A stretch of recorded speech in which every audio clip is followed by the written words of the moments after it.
The Echoes of Fairview Manor, based on a true story.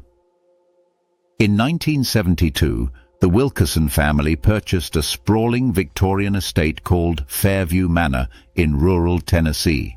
The manor had been on the market for years, sitting neglected and overgrown with ivy, but its grandeur still shone through the decay. It had been the pride of the town in the late 1800s, built by a wealthy cotton baron named Frederick Cartwright.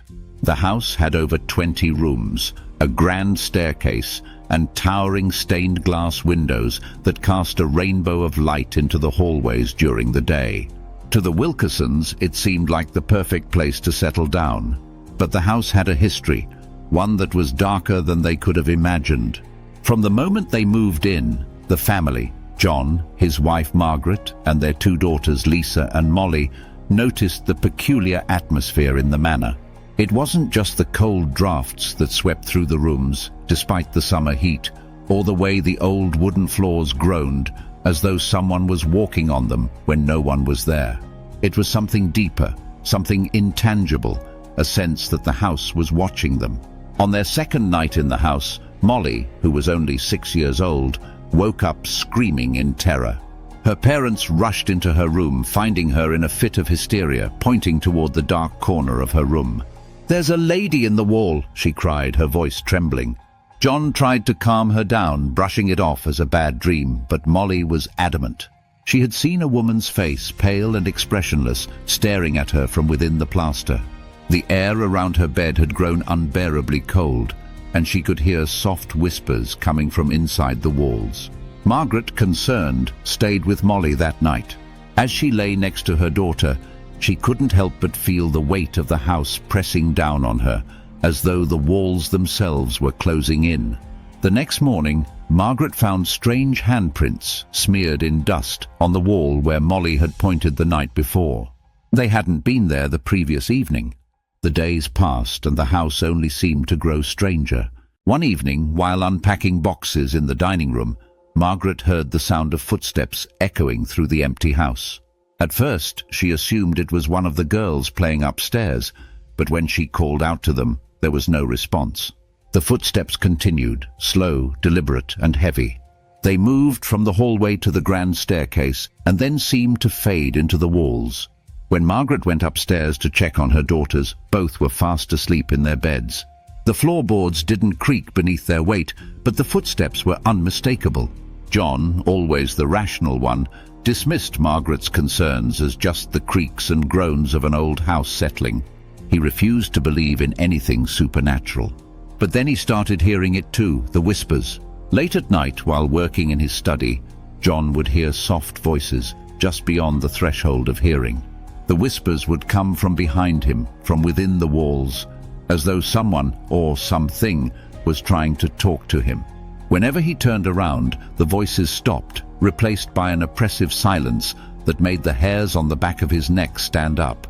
Lisa, the eldest daughter, was the next to experience the house's strange phenomena. One evening she was reading in her room when she noticed the light from the hallway flicker. She looked up, expecting her parents to be walking past, but the hallway was empty. As she stared, the flickering became more erratic, casting shadows that danced unnaturally across the walls. Suddenly, the hallway light went out entirely, plunging the house into darkness. As Lisa fumbled for the lamp beside her bed, she caught a glimpse of something moving just outside her door. An outline of a person, tall and thin, standing motionless in the doorway. But when she turned on the light, there was no one there. The air around her had gone cold, and she could feel something watching her, something she couldn't see. Terrified, she ran downstairs to her parents, but they found nothing out of the ordinary when they checked the hallway. Still, the feeling of being watched persisted, and Lisa refused to sleep with the lights off after that night. The Wilkersons soon learned from a neighbor that Fairview Manor had once been the site of a series of tragic events. In the early 1900s, Frederick Cartwright's wife, Lillian, had fallen ill with tuberculosis. Desperate to save her, Frederick kept her hidden away in the manor, sealing off parts of the house in a misguided attempt to contain the disease. Lillian spent her final days isolated in a small, windowless room behind a false wall on the second floor, where she succumbed to her illness. Rumor had it that after her death, Frederick was driven mad by grief and guilt. Some said he had died in the house, while others whispered that he had disappeared into the walls, never to be seen again. The sealed-off room was said to be somewhere near the grand staircase, hidden behind layers of plaster and wood. No one had ever found it. One particularly stormy night, as the wind howled outside and rain lashed against the windows, the Wilkerson family experienced their most terrifying encounter. It began with a deep, rhythmic banging that echoed through the house, as though someone was pounding on the walls from the inside. The sound came from everywhere at once, from the basement, from the attic, from the rooms upstairs. The whispers grew louder, more insistent, and the temperature in the house plummeted. The children huddled together, crying, while John and Margaret frantically searched for the source of the noise. Suddenly, the banging stopped, replaced by an eerie, suffocating silence. Then, slowly, the smell of rotting flowers filled the air, overpowering and sickly sweet. It seemed to ooze from the walls themselves.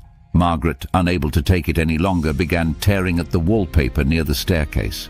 As she ripped away the layers of faded paper, she uncovered something horrifying, a small hidden door, its edges sealed with rusted nails.